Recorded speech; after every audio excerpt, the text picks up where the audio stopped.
कलयुग के प्रारंभ होने पर आदि वराह वेंकटाद्रि पर्वत छोड़कर अपने लोक चले गए, जिसके चलते ब्रह्मा जी चिंतित रहने लगे और नारद जी से विष्णु को पुनः लाने के लिए कहा। नारद एक दिन गंगा के तट पर गए, जहां पर ऋषि इस बात को लेकर भ्रम में थे कि हमारे यज्ञ का फल त्रिदेवों में से किसे मिलेगा। नारद जी ने उनके शंका समाधान हेतु भृगु को यह कार्य सौंपा। भृगु ऋषि सभी देवताओं के पास गए, लेकिन भगवान शिव और विष्णु जी ने उनकी बातों पर ध्यान नहीं दिया, तो वे क्रोधित हो गए। क्रोधित होकर भृगु ऋषि ने विष्णु जी की छाती पर एक लात मार दी। इसके बावजूद विष्णु जी ने ऋषि के पैरों की यह सोचकर मालिश की कि कहीं उनके पैरों में दर्द न होने लगा हो।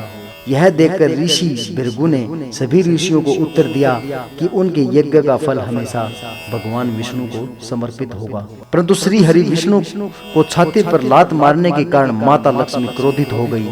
उन्हें अपने पति का अपमान सहन नहीं हुआ और वे चाहती थी कि भगवान विष्णु ऋषि भृगु को दंडित करें, परंतु ऐसा नहीं हुआ।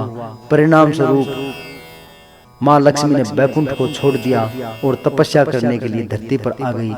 परिणाम स्वरूप उन्होंने बैकुंठ को छोड़ दिया और तपस्या करने के लिए धरती पर आ गई और करवीरापुरा, जो आजकल कोल्हापुर कहा जाता है, में ध्यान करना शुरू कर दिया। इधर विष्णु जी इस बात से दुखी थे कि माँ लक्ष्मी उन्हें छोड़कर चली गई। कुछ समय बाद वे भी धरती पर आकर माता लक्ष्मी को ढूंढने लगे। जंगल और पहाड़ियों पर भटकने के बाद भी वह माता को खोज नहीं पाए। आखिर परेशान होकर विष्णु जी वेंकटाद्रि पर्वत में एक चोटी के आश्रय में विश्राम करने लगे। यह देखकर ब्रह्मा जी ने उनकी सहायता करने का फैसला किया। वे गाय और बछड़े का रूप धारण कर माता लक्ष्मी के पास गए। देवी लक्ष्मी ने उन्हें देखा और उस वक्त के सत्तासीन शासक चोद राजा को उन्हें सौंप दिया। राजा ने उसे चरवाहे को सौंप दिया, परंतु वह गाय सिर्फ विष्णु जी के रूप श्रीनिवास को ही दूध देती थी, जिस कारण चरवाहे ने उस गाय को मारने का प्रयास किया।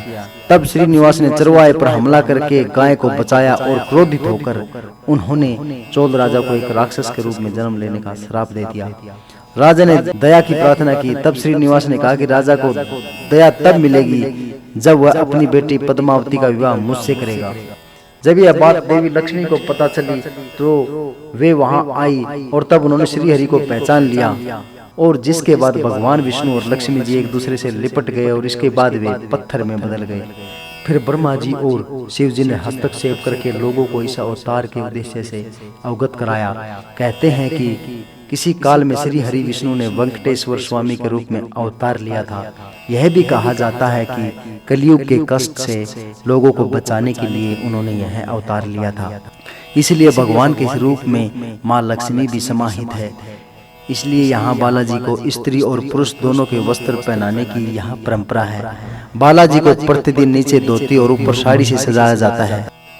बाल दान देने के पीछे का कारण यह माना जाता है कि भगवान वेंकटेश्वर कुबेर से लिए गए ऋण को चुकाते हैं।